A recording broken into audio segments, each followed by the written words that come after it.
Assalamualaikum warahmatullahi wabarakatuh. Perkenalkan, nama saya Desi Andriastuti dari kelas 11 TKJC absen 13. Saya akan mempresentasikan hasil rangkuman saya mengenai bab 2, yaitu sistem dan dinamika demokrasi Pancasila.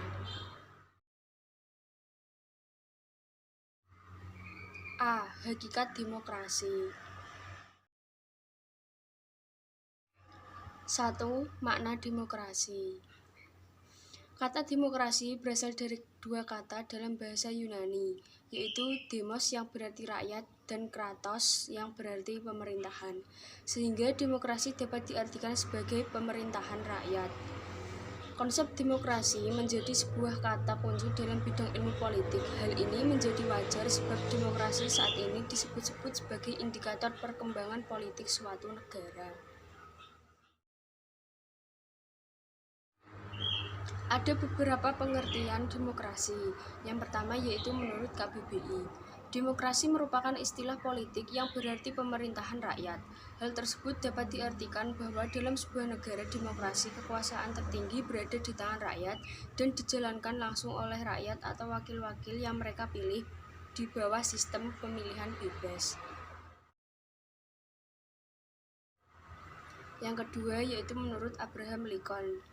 Dalam pandangan Abraham Lincoln, demokrasi adalah suatu sistem pemerintahan dari rakyat, oleh rakyat, dan untuk rakyat.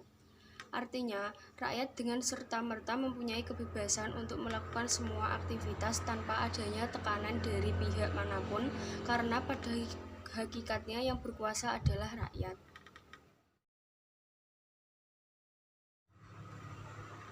2. Klasifikasi demokrasi. Demokrasi telah dijadikan sebagai sistem politik yang dianut oleh sebagian besar negara di dunia. Namun demikian, dalam pelaksanaannya berbeda-beda tergantung dari sudut pandang masing-masing.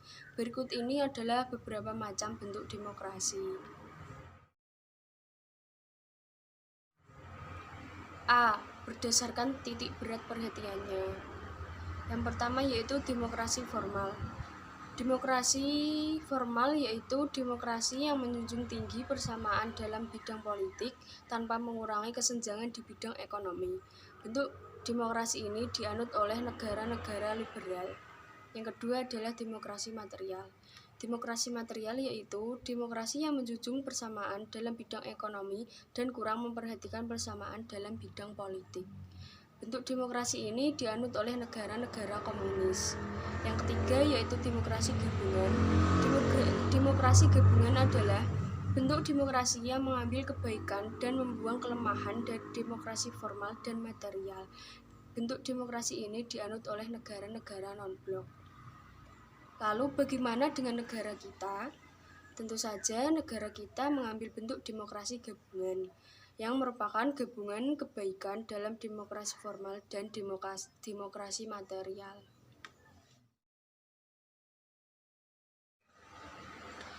B. Berdasarkan ideologi.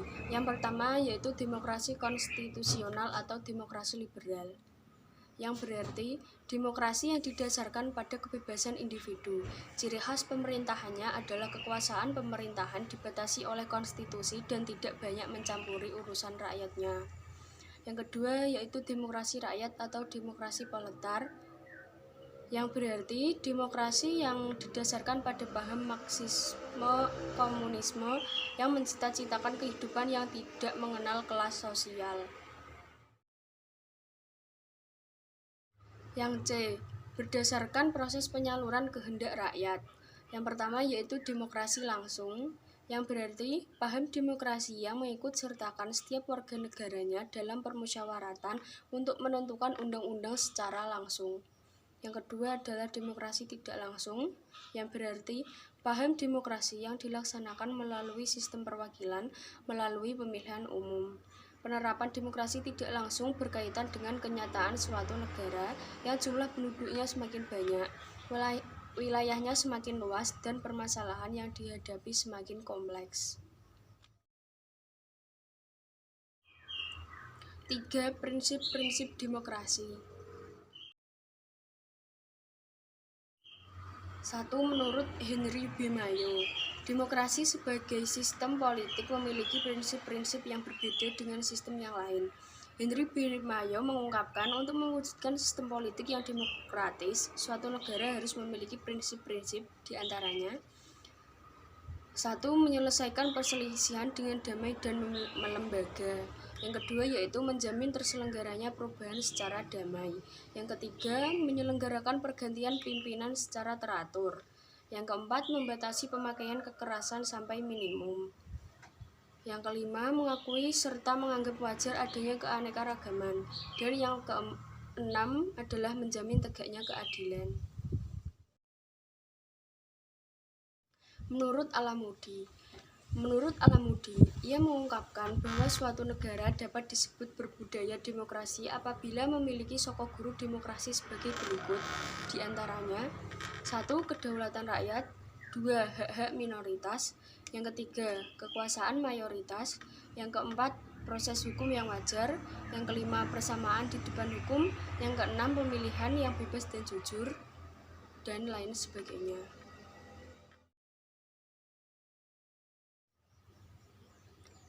B. Dinamika penerapan demokrasi Pancasila.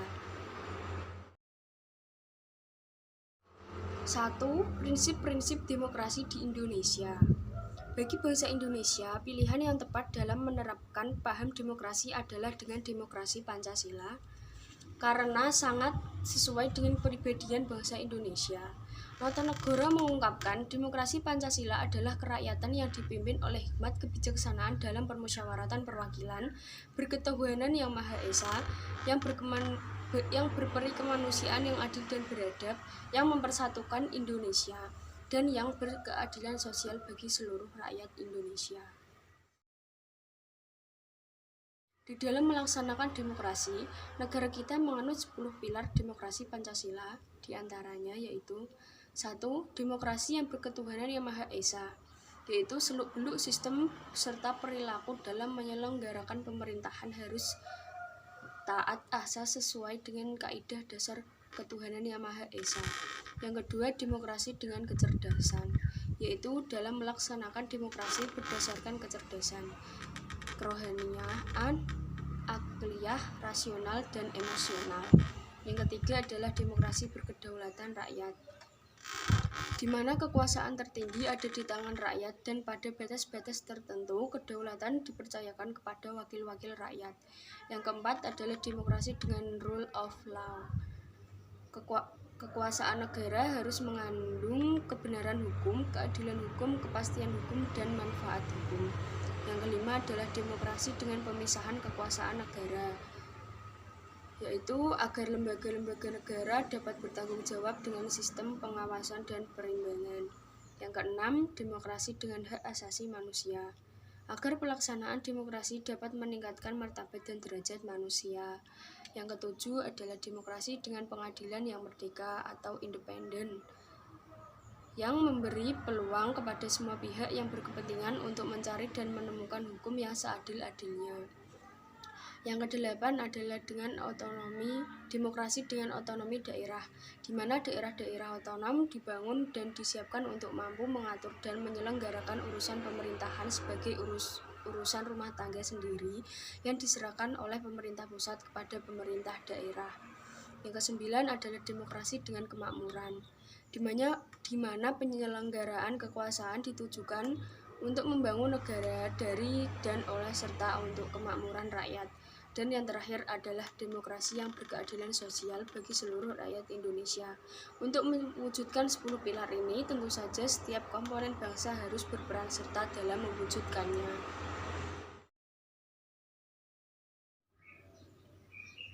2. Periodisasi perkembangan demokrasi Pancasila. Dalam sudut pandang normatif, demokrasi merupakan sesuatu yang secara ideal hendak dilakukan oleh sebuah negara. Dalam perjalanan sejarah bangsa Indonesia, secara normatif kita menganut prinsip demokrasi. Hal ini dapat dilihat dari ketentuan-ketentuan berikut, diantaranya yaitu: 1. Pasal 1 ayat 2 Undang-Undang Dasar 1945 sebelum diamandemen. yang berbunyi kedaulatan adalah di tangan rakyat dan dilakukan sepenuhnya oleh Majelis Permusyawaratan Rakyat.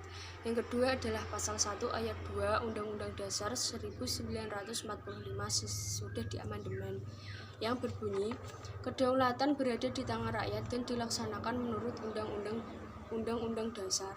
Yang ketiga, dalam Konstitusi Republik Indonesia Serikat, pasal 1 ayat 1 yang berbunyi Republik Indonesia Serikat yang merdeka dan berdaulat ialah suatu negara hukum yang demokratis dan berbentuk federasi. Ayat 2 yang berbunyi kekuasaan kedaulatan Republik Indonesia Serikat dilakukan oleh pemerintah bersama-sama Dewan Perwakilan Rakyat dan Senat. Yang keempat, dalam Undang-Undang Dasar Serikat tahun 1950 pasal 1 ayat 1 yang berbunyi Republik Indonesia yang merdeka dan berdaulat ialah suatu negara hukum yang demokratis dan berbentuk kesatuan. Ayat 2 yang berbunyi kedaulatan Republik Indonesia adalah di tangan rakyat dan dilakukan oleh pemerintah bersama-sama dengan Dewan Perwakilan Rakyat. Indikator pemerintahan yang demokratis. Menurut Afan Ghaffar, indikator apa saja yang menandakan sebuah pemerintahan berjalan demokratis? Afan Ghaffar mempunyai pendapat tentang itu, diantaranya yang pertama yaitu akuntabilitas, di mana setiap jabatan harus dapat dipertanggungjawabkan. Yang kedua, rotasi kekuasaan secara teratur dan damai. Yang ketiga, rekrutmen politik yang terbuka, di mana setiap orang memiliki peluang yang sama untuk mengisi suatu jabatan. Yang keempat, pemilihan umum secara teratur. Dan yang terakhir adalah pemenuhan hak-hak dasar, termasuk hak untuk menyatakan pendapat, hak berserikat, dan hak menikmati pers yang bebas. A. Pelaksanaan demokrasi di Indonesia pada periode 1945 sampai 1949. Pada periode ini, beberapa pelaksanaan demokrasi diantaranya yang pertama, berfungsinya pers yang mendukung revolusi kemerdekaan. Yang kedua, partai politik berkembang cepat sesuai maklumat wakil presiden. Namun fungsi utamanya ikut memenangkan revolusi kemerdekaan dengan semangat anti penjajahan. Yang ketiga, pemberian hak politik secara menyeluruh tanpa adanya diskriminasi. Yang keempat, presiden yang secara konstitusional memiliki kemungkinan untuk menjadi seorang diktator dibatasi kekuasaannya oleh Komite Nasional Indonesia Pusat. B. Pelaksanaan demokrasi di Indonesia pada periode 1949 sampai 1959. Yang pertama, lembaga perwakilan rakyat atau parlemen memainkan peranan yang sangat dominan dalam proses politik yang berjalan. Ditunjukkan dengan adanya mosi tidak percaya kepada pihak pemerintah. Yang kedua, akuntabilitas atau pertanggungjawaban. Pemegang jabatan dan politisi sangat tinggi karena berfungsinya parlemen dan media massa sebagai alat kontrol sosial. 3. Kehidupan kepartaian memperoleh peluang untuk berkembang terbukti pada periode ini terbentuk 40 partai politik. Yang keempat, pemilu tahun 1955. Walaupun satu-satunya pemilu, namun dilaksanakan secara jujur dan adil. Yang kelima, pemenuhan hak-hak dasar masyarakat tanpa dikurangi seperti hak berserikat dan berkumpul. Yang keenam, daerah memperoleh otonomi seluas-luasnya untuk berkembang. C. Pelaksanaan demokrasi di Indonesia pada periode 1959 sampai 1965. 1. Mengaburnya sistem kepartaian di mana kehadiran partai politik hanya menjadi elemen penopang dari tarik ulur kekuatan antara lembaga kepresidenan, angkatan darat, dan partai politik Indonesia. Yang kedua, dengan terbentuknya DPR-GR, peraturan lembaga legislatif menjadi lemah karena hanya menjadi instrumen lembaga kepresidenan. Yang ketiga, hak dasar manusia menjadi sangat lemah, nampak dari resistensinya pemerintah terhadap kritik dari masyarakat. Yang keempat, kebebasan pers berkurang, nampak dari dibredelnya Harian Abadi atau Masyumi dan Harian Pedoman atau PSI.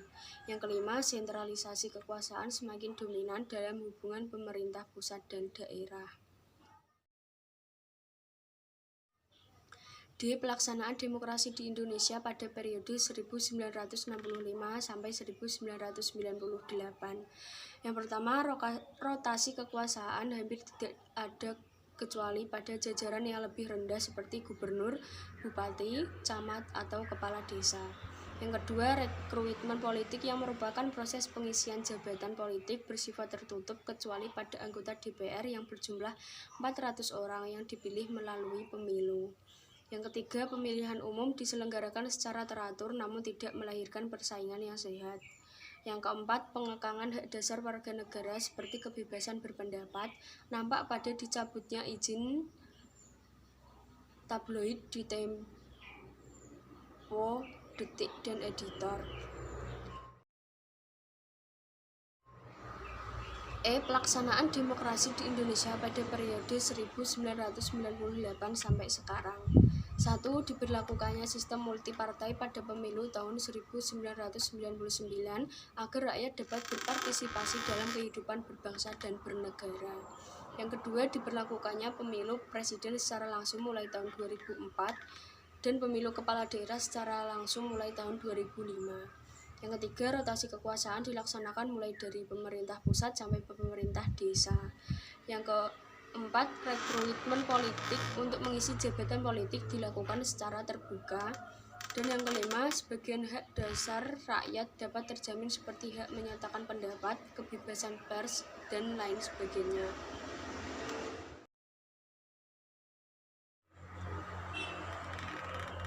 C. Membangun kehidupan yang demokratis di Indonesia. 1. Pentingnya kehidupan yang demokratis. A. Persamaan kedudukan di muka hukum. B. Partisipasi dalam pembuatan keputusan. C. Distribusi pendapatan secara adil. D. Kebebasan yang bertanggung jawab. 2. Perilaku yang mendukung tegaknya nilai-nilai demokrasi. Untuk menjalankan kehidupan demokratis, kita dapat mengimplementasikan beberapa prinsip di bawah ini dalam kehidupan sehari-hari. Di antaranya, yang pertama, membiasakan diri untuk bertindak demokratis dalam segala hal. Yang kedua, selalu menggunakan akal sehat dan hati nurani dalam musyawarah. Yang ketiga, menuntut hak setelah melaksanakan kewajiban. Yang keempat, menggunakan kebebasan dengan rasa tanggung jawab. Yang kelima, menghormati hak orang lain dalam menyampaikan pendapat. Yang keenam, membiasakan diri memberikan kritik yang bersifat membangun. Dan yang terakhir adalah membiasakan diri untuk berbuat sesuai hukum yang berlaku. Sekian presentasi saya mengenai bab 2. Jika ada kesalahan kata mohon dimaafkan. Wassalamualaikum warahmatullahi wabarakatuh.